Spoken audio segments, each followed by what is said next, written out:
What's up, guys? Sub-Zeric here, back for another VOD review. Today, doing another VOD from America's Regionals, but from the finals. Today was really crazy. Shout out to the winner of the finals, Marcel P. His first Regionals win with 34 points. I mean, some up and down games. Definitely got hurt by the fact that he went into check really early, so he took an 8th game 4 trying to kind of get there, but game 5 took a solid top 4 and then finished it out with a first in game 6 to win the whole tournament. Also, shout out to Cambuli and just kind of a heartbreaking tournament for him. His scores were 5th, 2nd, 2nd, 2nd. So he actually ends the tournament with the most points, but in checkmate, if you can't close out with that first, you can't win, which is a little unfortunate for him, but not the end of the world. Still gets 2nd place, so still has some money associated with that. And all these players in this final lobby are actually going to the World Championships. So we have a really nice roster, honestly. I'm really looking forward to seeing all these guys perform at the World Championships in just a couple of weeks. And then boom, we're into the next set already. TFT moves at such a crazy pace. And this game is also going to move at a crazy pace because we started off in, and you can see Marcel hovered it real quick there, it's Prismatic Party, triple Prismatic augments. When you're in Pris Party, especially when you're in a tournament like this where, this is game 2, nobody's, in check yet, but you do still already, especially in a meta like this where there's so much fast 9, there's so much 3-cost reroll, you really have to think about capping high in a world where everybody's getting prismatics, and Marcel is going to start his high capping here by making his 10 by just selling off the rest of his entire board and just picking up this Kiani. He says, you know what, the units that I've been dropped so far, it's not good enough to make me not want to make 10, especially because there are so many good prismatic econ augments I can take that consolidate well with making the 10 gold here. None of these look very good there, so we're gonna roll. We find expected unexpectedness, hedge fund, birthday present, and he immediately grabs the hedge fund here, and I think it's a perfect choice in a spot like this. Look at this. Because we made that first 10, we had to make 40 gold on 2-1. I mean, that's just a lot of gold, honestly. So fantastic start for Marcel here, and I do also really like augments like hedge fund, taking stuff like econ. When you know it's going to be triple prismatic, one of the things you need to think about is, okay, what am I going to do this game? What am I going to multiply this game? TFT, I've said it a million times, but it's all about multiplication. You want to take good stuff and then multiply it with more good stuff, and then exponentially, it's not really exponential, but multiplication makes number go up higher. 5 times 5 is way more than 5 plus 5. And so in this spot here, I really like taking something like a hedge fund here. You get to just sit here, you get to chill, you get to full open in a lobby where, means that you can grief people's loss streak if there is anybody who's, trying to play for any kind of loss streak here, but you essentially get to chill here. And as we get further in the game, any augment from a spot of econ is really good, because either you can take combat augment and then multiply up the combat that you already have, which is really nice. You have all this econ, right? You're going to be able to get a strong board, and so a combat augment can really scale with that nicely and just make an insane board. So you can do that, or you can continue to take econ and then look at like a super fast 9 here. We opt to actually full open here into Setsuko, who does not quite have the Ishtal in here, but almost has Ishtal and has the Secret of the Sands augment. Pretty rough for Setsuko because obviously now he has his loss streak broken, which, I mean, it'll save a little bit of HP for him, but I mean, with Secret of the Sands, it's just like, I mean, I don't really think Secret of the Sands is that good of an augment, but we'll see how Setsuko goes this game. Opt to take the Malzahar with Bow here off Carousel, really keeping the option open to truly play a Malzahar reroll game here, right? And yeah, he's scouting the entire lobby saying, you know what, I'm Mal's paired here. This is actually something that I could seriously consider here.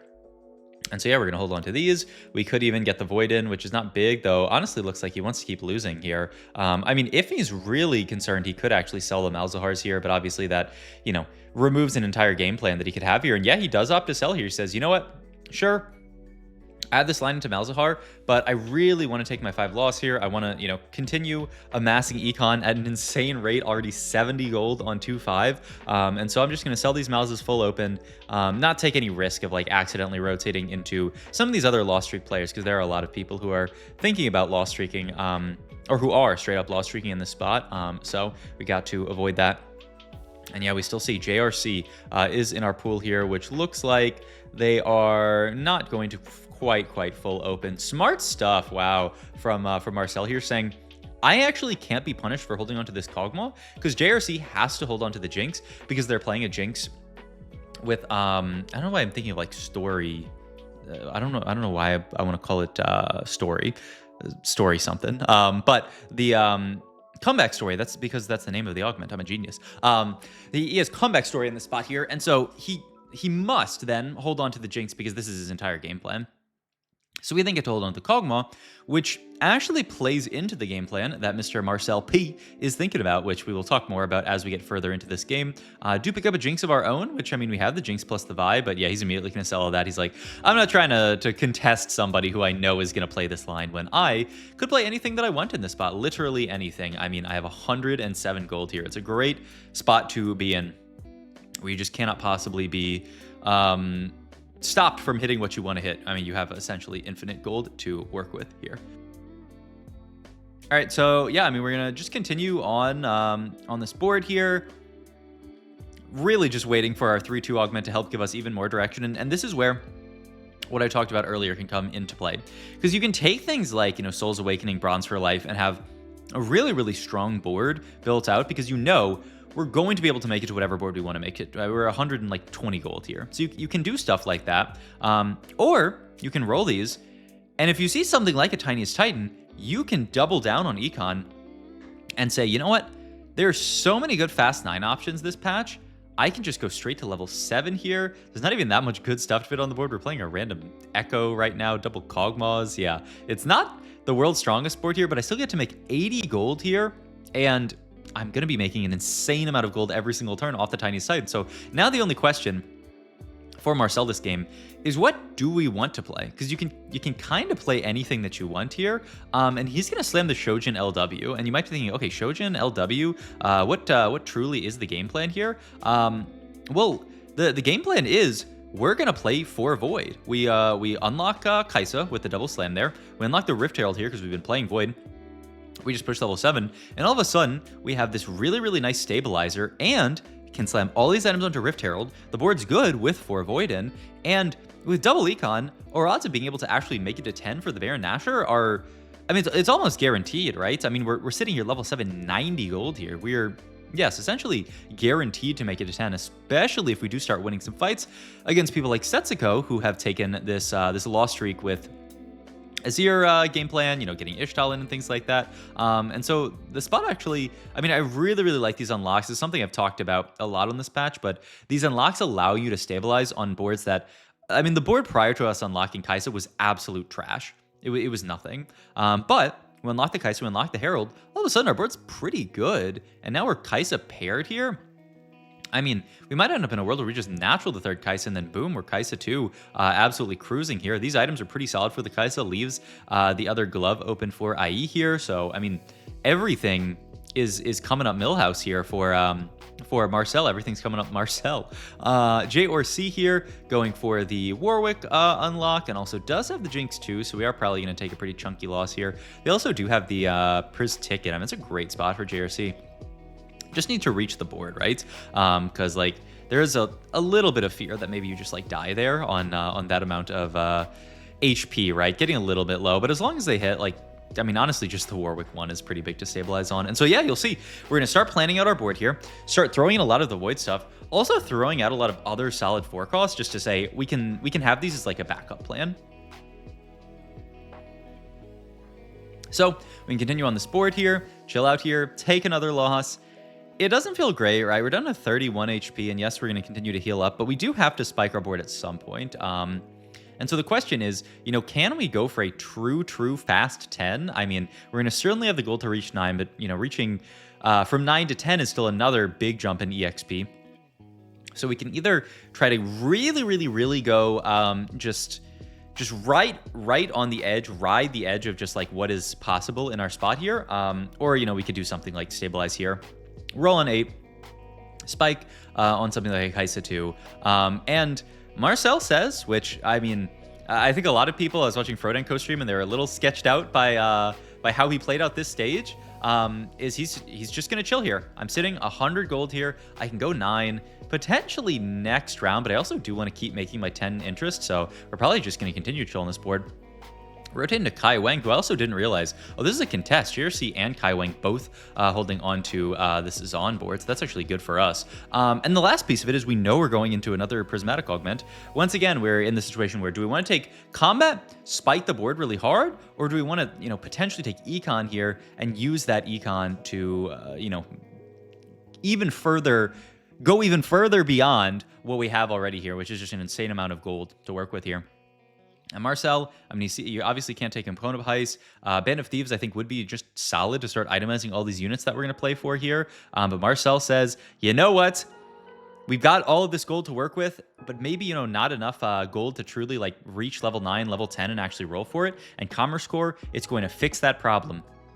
Now we have the ability to, you know, go level 9, level 10, use all of this gold, and then use all of these rolls on that level and just spike immensely.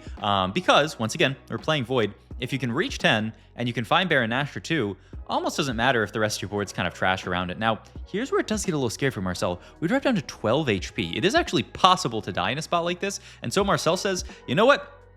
This is the first round where I theoretically can push 10 here, and I am just going to do it. I'm going to level and roll once and pick up the Baron Nashor here, and then move the items over to Baron and just play this 9 Void board. I think this is a really smart decision from Marcel here, because he can die. He's only 13 HP if he does try to sack one more, because it'd be a lot easier to sack one more and chill here, but by playing the Baron, this allows us to actually kill enough units, and our board is not that strong, but we need another round. Look at this. We dropped to 2 HP here. Had we actually not gone for this level, we would not have lived. We actually would have died and just gone out 8th this lobby, which is just, it's crazy. And also the other thing about this spot is we need to take something like this sword, like this IE. You'd love to take you know, other stuff like a Shyvana off that carousel, but you need items for your Baron here. This is just what we need in this spot here. He's also throwing even bruisers into planar, maybe looking for stuff like Volibear unlock.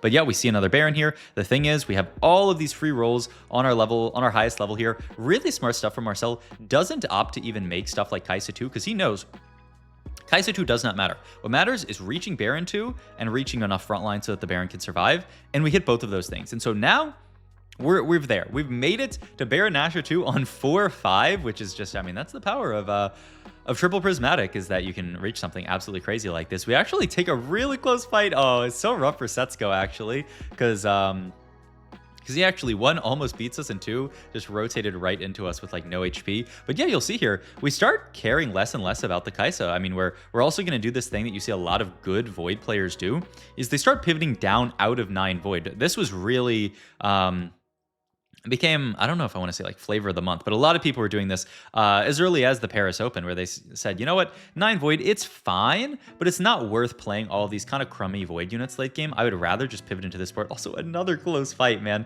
Marcel, I feel like every one of these fights actually, had he not, you know, made the swaps that he had made and like improved his board as much as he did in each of these, we actually would have died. We could have died in like any of these fights, which is just, I mean, it's absolutely crazy, honestly. All right, going to also check this out. Move this Sunfire Cape down to the Kaisa here because we need more good stuff to play, right? And so we end up unlocking the Skarner here. Boom, that's Skarner here.